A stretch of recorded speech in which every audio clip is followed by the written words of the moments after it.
Hi, everybody. Welcome to episode 12 of Trek Live, the pre recorded variety. This week's topic is going to be on our favorite behind the scenes people on Star Trek, people who behind the camera made Star Trek what it is, what we love about it, what made Star Trek, the people behind the scenes who made Star Trek great. Um, this is by no means going to be like the definitive uh, end all be all list, but we're going to name a few people that are special to us, people who inspire us and made an impact on, like I said, making Star Trek, the special thing for us personally. So we're going to be really interested in hearing what everybody else thinks and getting your comments on your favorites as well. So please make sure you do that. Answer in the comments, hit us up on social media. But before we get started, I obviously have to introduce my great and talented co-host, Daniel. How you doing, Dan? Good.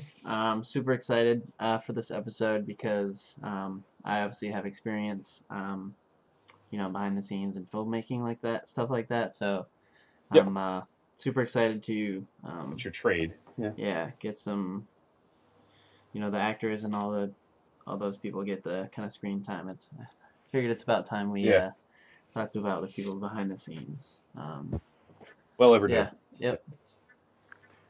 So before we dive into the topic, like we usually do, Dan, why don't you fill us in on where you are in your rewatch? I know you're into Enterprise now. hmm What are you up to? What do you? So I just finished season one, so I'm actually kind of getting into the long haul of season two, or I finished season one, starting season two, the long haul. The long haul.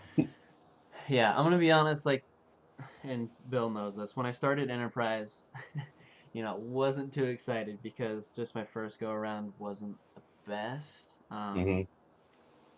But after the first season, it's weird, and Bill, you're gonna be happy to hear this. But like, I'm completely changed.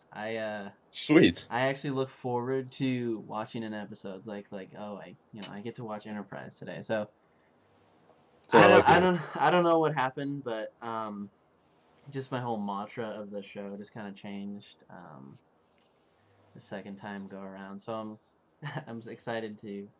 I mean, even like the mediocre episodes, I'm like, yes, let's go. Here we go. Yeah, that's So great to hear.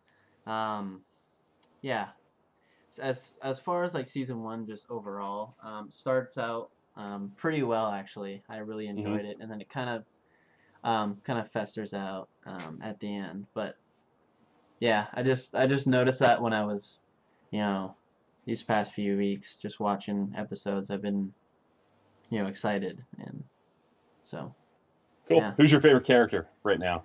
Like in a round trip. two? Yeah, Didn't really say that. yeah, he was my favorite character the first time. Um, yeah, I'm appreciating Archer a little bit more. This first like the Good. first time around, I didn't particularly like him, but Hmm. definitely liking him. Uh, Good. yeah. Favorite episode? Is there an episode, like a single episode that stands out Uh, as like the best? Not yet. Um, yeah, I the past and just I don't know, just talk about season two. It's Hmm. kind of run of the mill, middle of the ground. There's nothing that really stands out. Yeah, But especially in the my patch you're in now. Yeah. yeah, my two favorites though from probably season two right now are probably Singularity and Vanishing Point. Okay. So yeah. Cool. Where are you at in your rewatch? I uh I finished I finished season three a couple weekends ago. I've had a busy couple of weeks, Yeah. so I haven't watched a ton in the last few days. I have a couple episodes of season five of Deep Space Nine left to watch, which I hope to do this weekend to hmm kind of finish out that entire season. Um, but so yeah, the last thing I watched was Scorpion, which is a classic. Oh Um, yeah. yeah, I think it's probably my favorite piece of Voyager. big, it's epic, it's cinematic, it's Yeah. a game changer. Um, so I love that. Um, Distant Origin is another really good one, real life. So episodes like that, and from Deep Space Nine, towards the end of season five, Children of Time really Uh, stands out as a good one. yeah. Soldiers of the Empire is good. Um, there's a lot of good stuff. That's a pretty good time. A good two first season, season three of Voyager, season five of Deep Space Nine, especially towards the end, you get a lot of good stuff. So Hmm. things are going well. Yep. Looking forward to uh, in a couple of weeks starting season four of Voyager, season six of Deep Space Nine, getting into the Dominion War and Seven of Nine and all that good stuff. So Yeah. Yeah. so so do you want to kick us off with the first of our highlighted behind the scenes people? Yeah. Do you have any particular direction you want to go? I could talk about anything. Um, no, I mean I think we can bounce around. Hmm. I'm probably going to go in a somewhat chronological order, kind of sort of, but maybe not necessarily exact. Um, so Yeah. whatever feels right. So, I guess yeah. I'll just start us off. Like you said. So, I'm gonna go in the direction, kind of to highlight some directors that I enjoy. I'm gonna go direction. I'm gonna go is kind of unorthodox to a lot of people. I feel like the canned answer would be, Nick Meyer is my favorite director or something like that. Hmm. Um, but what I really like to see, and I'd like to highlight, is Star Trek actors, who kind of, and I kind of talked about this in a previous episode, but I like actors who kind of have the passion, to kind of stick around and kind of contribute to what they starred in. So, um, some of my favorites, Robert Duncan McNeil. He Yeah. directed some Enterprise episodes and some Voyager. Yes. LeVar Burton, was heavily involved with, Enterprise, and Voyager. He directed Timeless, which is one of my favorite Voyager episodes. Yeah. Me too. Yeah. Obviously, Jonathan Frakes. What can I say? First Contact. Uh, Yeah. that's all I have to say about that. Um, Hmm. yeah, so I kind of really enjoy. Um, I like to see, actors, kind of take their actor hat off for a little bit and kind of put on the director's hat and see what they can do. And because I think it can translate, from actor to being a director. So Hmm. Yeah. Star Trek's definitely shown that. There's yeah, there's a pretty wide, uh, pretty good track record. Obviously, starting with Frakes. Actually starting with Leonard Nimoy. Um, yeah, he was the first. and I have him written down too. But yeah, Yeah. Um, but yeah, Frakes, Roxanne Dawson directed a few great episodes of Enterprise, yeah, um, yeah. as well. So yeah, glad to see a highlight. Versatile, actor directors. Yeah, Um, and I like, especially like, because it's almost like a Star Trek family. Like once you're an actor or something, you hmm. kind of come back and try to help it, um, Yeah, make it even more great than absolutely. it Yep. was. So I like to see that they have like a family mentality, I guess, or you know, That's a good point. I've definitely, behind the scenes of our show, I've been yeah, talking a lot to you, Dan, about you haven't seen the Blu-ray, like bonus features, the not really yet. good Blu-ray bonus features on TNG and Enterprise. And in those bonus features, they do a lot. They spend a lot of time interviewing people like the people we're going to talk about today. And they, quite a few of them make a point to talk about that because of, so many shows running back to back to back, over, I think, 18 years, TNG to Enterprise, that the behind the scenes people especially really did feel that sense of family, by all accounts. Hmm. Through their interviews, they convey that. Um, so that's a good observation because it's, um, been said by many people over the years that worked on the show that it definitely had that atmosphere. Hmm. So, good point. Um, for me, just to build off of you real quick with the directors, you said it's a canned answer, but I do have to. I want to cite Nicholas Meyer, not just for his directing, but for his writing. He wrote two. He directed two, obviously, in six. He co-wrote six and did, I think, an uncredited, pretty much a rewrite of two. But kind of very much responsible for the structure and the screenplay as it was filmed of the Wrath of Khan, but Hmm. also co-wrote Star Trek 4 as well. So he had a hand in 2, 4, and 6, and obviously has a writing hand in Discovery now. So got to name him. It is a canned answer. Everybody always says him, Yeah. but true for me. And a director that is not an actor that I kind of want to cite as somebody special for me is David Livingston. He directed tons of episodes. I don't have the exact number. I should have gotten it, but I want to. It's in the dozens, multiple dozens.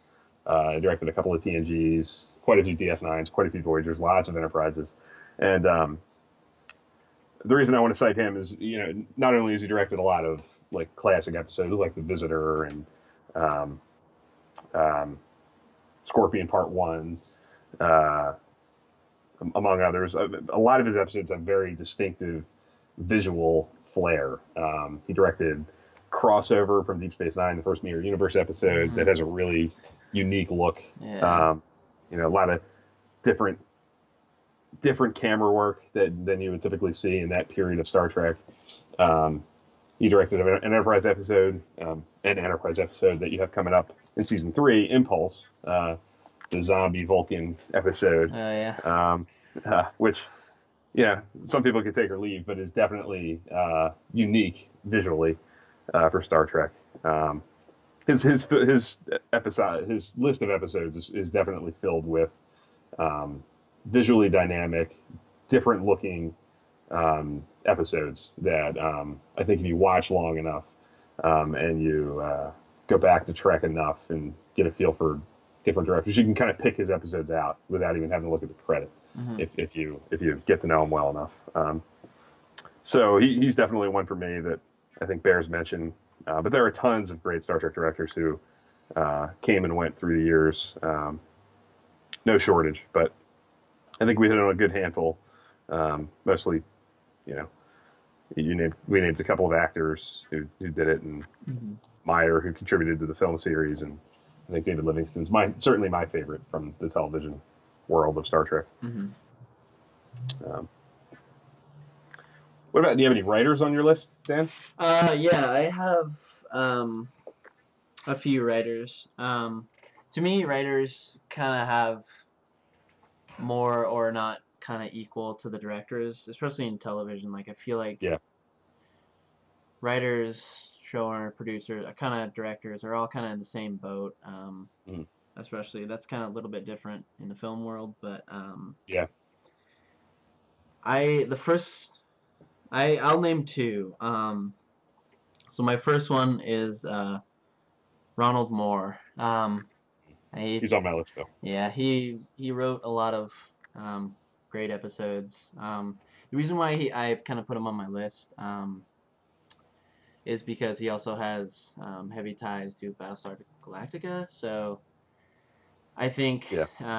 and that's one of my favorite shows. So I couldn't leave him off the list, I guess. So Yeah. yeah.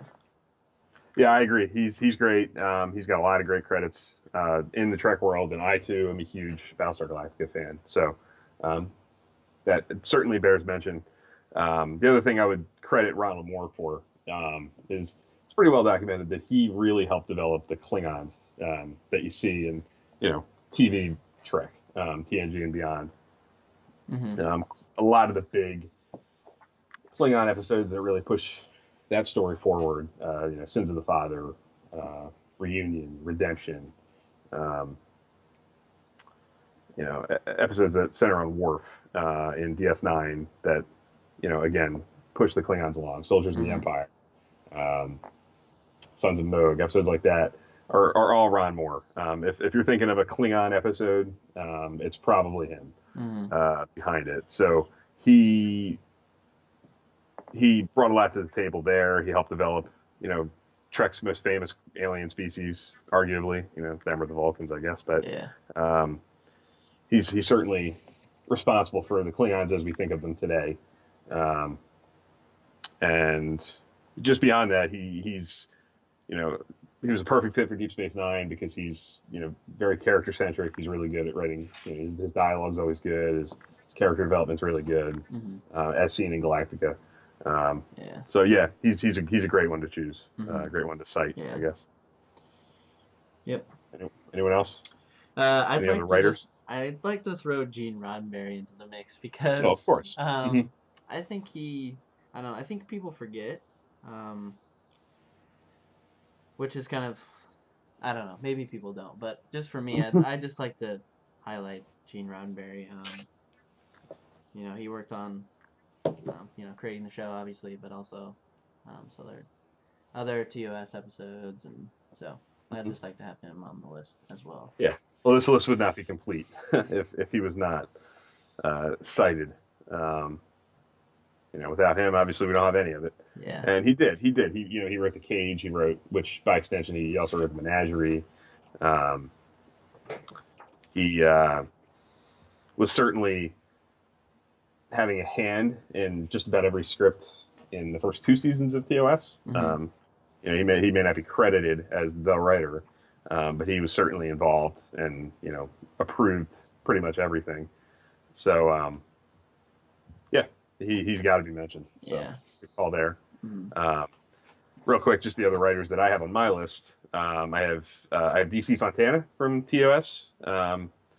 Being the first female writer that really delved into Trek. Did a lot of great stuff with Spock. Wrote This Side of Paradise. Wrote the Enterprise Incident. A lot of great Spock stuff there. Really good dialogue in her episodes. Really good feel for character, kind of like Ron Moore later. Character-focused episodes with heart. You know, she's great. She was involved in the early days of TNG. It didn't last very long. It was certainly a rocky production by all accounts at the beginning of TNG, and not many people survived the first season, including her. But her involvement extended beyond TOS. She stuck around and worked with Roddenberry and did a lot with the animated series, which you and I have talked about in the past, not being a huge fan of. But her Trek cred is well established, and has quite a few great episodes to her name. And I'll also throw in Gene Kuhn, who pretty much ran TOS. From about the halfway point of season 1 through about the halfway point of season 2. So that's pretty much, according to most people, maybe TOS's strongest run. Episodes like The Devil in the Dark, he's responsible for. Arena, Taste of Armageddon, Metamorphosis. He was kind of running the writing of the show in that golden period where they were really cranking out kind of classic after classic. It really gave the show its personality that lasted, well into the production of the show, even after he left. Brought a lot of humor to it. His episodes tended to have some humor to them. Wasn't afraid to inject humor into the episodes. And I'll also real quick just throw in Michael Piller, who ran TNG from season 3 basically through the end, helped create DS9, helped create Voyager. Very influential, very important. Hired just about every writer that lasted beyond TNG. He hired Ron Moore, he hired Brandon Braga, tons of them, Joe Menosky, Ira Bear, all people that were involved with Star Trek because of Michael Piller. And when he came to TNG got consistently good in season 3. So he's one that I think is critically important to Trek being successful beyond just TNG. Like I said, developed and created DS9, created and developed Voyager. Really important guy. So there are others. There are plenty of other writers who I love. I know I'm not naming one. I'll throw his name out there. I'll just say Brandon Bragg is awesome too. Yeah. Um, he's great. He's very prolific. Wrote some bad episodes, but his great episodes far outweigh the bad ones too. Um, so yeah, there's plenty more where that came from. Yep. Um, Anybody else on your? Um, I think we named all our writers. So Yeah. do you want to go to? What about music? Do you have anybody in the musical side of Trek on your list? I that's the um kind of the area that I'm least familiar with. Um, I can't tell you, and I hope to kind of learn more about it, but it's just like I can't name, like if I hear something, I can't name who that's by. So Yeah, sure. it's kind of one of those things. But I definitely want to, you know, learn more about it for sure. Yep. I I um I just have a couple of guys. Yeah. I have Jerry Goldsmith, who's pretty obvious. Yeah. Gave Star Trek a lot of its musical identity, I guess, with the motion picture. That theme is pretty present throughout. It kind of even if you don't hear that theme kind of um, inspires, I think, a lot of the music that comes after Yeah. The uh, grandfather of Star Trek music. music. Yeah. Yeah, he's a legendary composer beyond Star Trek. Obviously, he's an Oscar Hmm. winner and worked on a lot of great classic movies. Um, but also wrote the theme for Voyager, so he gets credit there too. Hmm. He did the scores for the Motion Picture, The Final Frontier, First Contact, Insurrection, and Nemesis. Yeah. Some of the weaker movies, but not weak scores by any means, at Yeah. least for my money. I Hmm. think I am not a Nemesis fan. I'm not a huge Final Frontier fan, but I think both of those movies have great scores. Yeah. Um, so he brought it no matter what, whether the movie was good or not. He brought his A game. Um, and I'm going to also name Michael Giacchino from the new movies. Yeah. He was on my He's list. there you go. So yeah. He's I think he kind of did a nice job of you know threading a needle between the three movies that kind of links them all. They all have a similar sound to them. They all carry the same theme, but I think they all have a very distinct musical personality as well. I think they all have Yeah. a unique sound, a unique vibe. Um, And I but they're yeah. And I think good. that and I think that they kind of fit the Kelvin timeline because when I think of the Kelvin timeline, I think it's really big and high production. I think some of his music does feel really big and epic and stuff like that. So, It does. and I think he does kind of both ways. I think he can be successful in TV or wherever he goes. So, Yeah, he on TV he scored, I believe, pretty much every episode of Lost. I don't know. yeah, Um, did you watch Lost? I'm not sure. yeah, We talked about that. Yeah. yeah. Um, I like Lost a lot, and I think Lost score, the music in Lost is great. Hmm. Um, and that's kind of where I'm sure he worked on other things before that, but that's when he came on my radar for Yeah. sure. But he's an Oscar winner too. He scored um, Up, won an Oscar for that. Ratatouille, I think. Maybe I'm wrong there, but he's prolific. He's been Oscar nominated a number of times, I think, Hmm. and as a statue. And he's supremely talented. He works all the time. He does all kinds of movies, and I think he's a big part of why the Kelvin Timeline movies are good. I think his musical Hmm. scores are tremendous and Yeah. really give those movies some added weight. Uh, so he bears mention for sure. He's he's, Hmm. he's great. Yeah. Yep. Um, Anybody else? Yeah. So I'd just like to highlight kind of the visual effects, art direction type of people because I don't know that's the type of area that I'm kind of most passionate about, Mhm. especially behind the scenes. Just two people. Uh, my first person is probably Rick Sternbach. He is senior designer illustrator for a lot of stuff, and he designed Voyager, so I um, kind of really appreciate his design qualifications and what Mhm. he's done. So also, Doug Drexler, his story is kind of cool. He was just kind of a fan and kind of just worked his way Mhm. kind of into the art scene and the art department. So um, yeah, Yeah, I love that story. I Really love his cool. story because he was just kind of a fan, showed up there and kind of worked his way up the ranks and building sets. Did whatever he could to kind of just do what he loved, and that's what I kind of he's one of the most inspiring probably production people. So that's why he's on my list for sure. Yeah, worked his way all the way up to designing the NX-01. Yep. He and yeah, and I agree. His story is awesome. Hmm. He carving out his own niche. I believe he was a makeup person by trade, initially Hmm. in his career, early in his career, and Yeah. loved Star Trek so much he just wanted a job on it, and Yeah. uh, got in there and carved out a niche, like I said, and was pretty much there for a huge chunk of time. Hmm. Um, so yeah, he's a big one.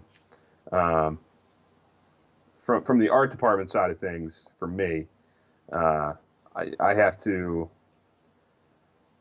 Herman Zimmerman's big, Hmm. the production designer. He Hmm. worked on TNG in the beginning. He designed the Enterprise D sets. Didn't do the entire series. I believe he only did the first season, maybe the first and second. Um, but he also he did all of the non-Kelvin timeline movies after Star Trek Five, including Star Trek Five. He worked on Five and through Nemesis. So all of those movies he did the art direction, production design for. Um, he designed Deep Space Nine, the sets on that show, and he designed Enterprise as well. So really impactful. That's three pretty distinct looks. If you think about it, like Hmm. that's not repetitive in any way. Yeah. He designed the 24th century as we were introduced to it through the beginning of Next Generation. Deep Space Nine has an entirely different visual dynamic, visual vibe, visual look, whatever you want to call it, with the personality of Deep Space Nine as a space station, Cardassian architecture. That's all him. And then Enterprise kind of reinventing the wheel and taking it back to the beginning, and um, trying to hit that prequel vibe without getting corny, you know retro at the same time. I think he did a great job with that too. Hmm. So, and a lot of the memorable sets that I personally think of from the movies, he's responsible for. The Klingon courtroom in the Undiscovered Country, he did. The stellar cartography set and the Generations, he did. Um, the Enterprise E in First Contact, and kind of designing it twice. Designing the Enterprise E as it's meant to be seen, and designing Enterprise E as it's being assimilated. He did that. Um, so a lot of good work on his end. And would be remiss if I didn't mention Matt Jeffries, who Oh yeah. did TOS. He was the production designer on TOS. Yep. Kind of established the visual language of Star Trek. He set the tone for everything. Designed the ship, designed the set, the bridge. I'm pretty sure he had a big hand in the props. So what would Star Trek be without Matt Jeffries? He's Yep. as responsible for anybody for Star Trek being what it is and why we love it. Yeah. So he goes without saying that he's a huge figure. He'd probably be on my Mount Rushmore of Star Trek people, because I think he really defined the look, Yeah. that Hmm. lasts to this day. Every bridge, every ship basically you know is a modification of his original design. They're not completely. Uh, they never completely diverge from that, from his original kind of concept. Um, so yeah, he's incredible. Hmm. And of course, I guess the last ones I'll mention, and I'm assuming they're probably on your list somewhere. But the Akutas, Yep. kind of going along with Yeah. Zimmerman and Jeffries, Yeah. really just impact huge when it comes to just designing the look of Star Trek. Uh, the other thing I love about the Akutas, obviously they designed a lot of the the LCAR system in TNG Yeah. is all them. Mm-hmm. The look of the computer systems, any display system you ever see basically is them. Anything you see on a screen, anything that the actors are touching, they've got a hand in. And the other thing I love about the Okudas, Michael Okuda especially, I know this is true for him. He started working on Star Trek in Star Trek 4, so in 1986, and then he went right into TNG. So from TNG, from basically 4 and TNG through the end of the Prime timeline with Enterprise, he was involved with pretty much every hour of it. Every episode he had something to do with. Every movie he had something to do with after that point. And even TOS, he basically ran the show for the remastering. So the way you watch TOS today, most likely, unless you go back and watch the original episodes completely, he had a hand in those too. So um, the only things that you're going to find that Michael Okuda didn't touch in Star Trek are motion picture, the Wrath of Khan, and the Search for Spock, and then the Kelvin timeline stuff.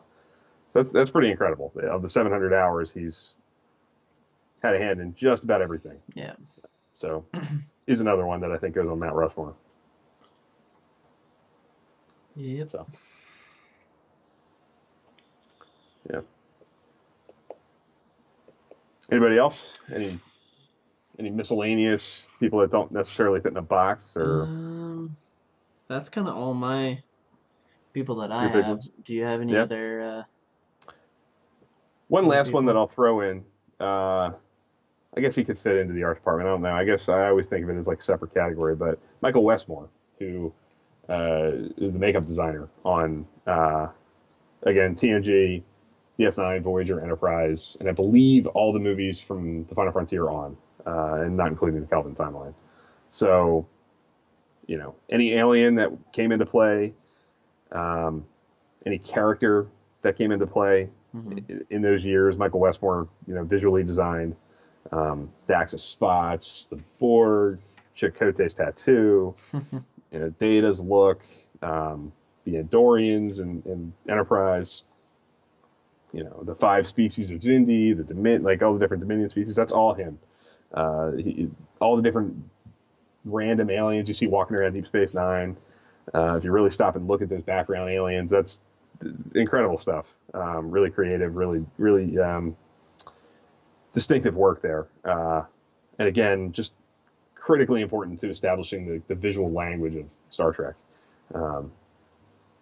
So I think he's another one that's just hugely important that I think is personally responsible for making Star Trek what it is, and why we love it. That's pretty much everybody on my list as well. I don't see anybody that I didn't talk about, so I think we named quite a few random different people. But like I said at the beginning, there's no end. I mean, there's so many that I know I didn't name that I would love to, but we could just go on for hours if we did that. Yeah. Just name everybody. Yeah. And just read off IMDb credits. Yeah. Which we don't really want to do, and we want to leave some of this to our audience to maybe name. Call us out. Tell us who we didn't name. What composer, what production designer from what show did we erroneously leave off our list. We leave it to you to give them their credit. Yep. So,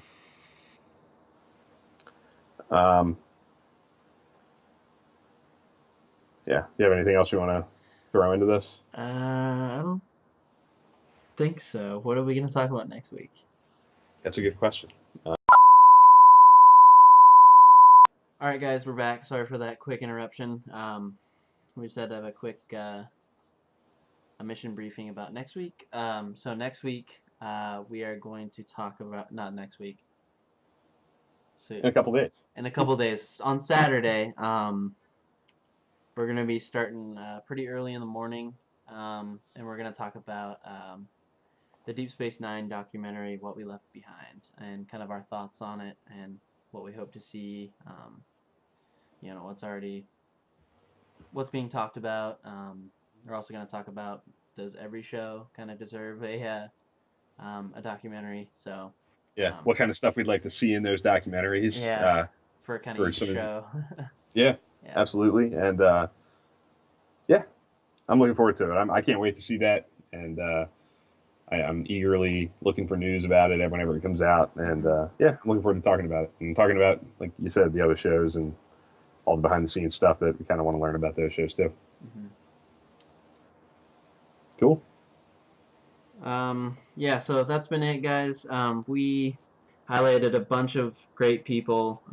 It was just scratching the surface because um, it's definitely a team effort and a family effort, kind of like we talked about in creating the thing that we love. But the discussion doesn't have to stop here with this video. Nope. Definitely in the comments, come over on Twitter, Facebook, all that jazz. You guys know what to do. Um, look for this episode and many others to be on iTunes, so you guys can download it, listen to it, during the week in the car. Yeah. So Yeah, we just want to make it a little easier for people who can't necessarily join us live to catch us, and you know, hoping it works out for people. yeah, but we still encourage you guys to come in when Yes. we are live because it's probably the best experience. Hmm. Yeah.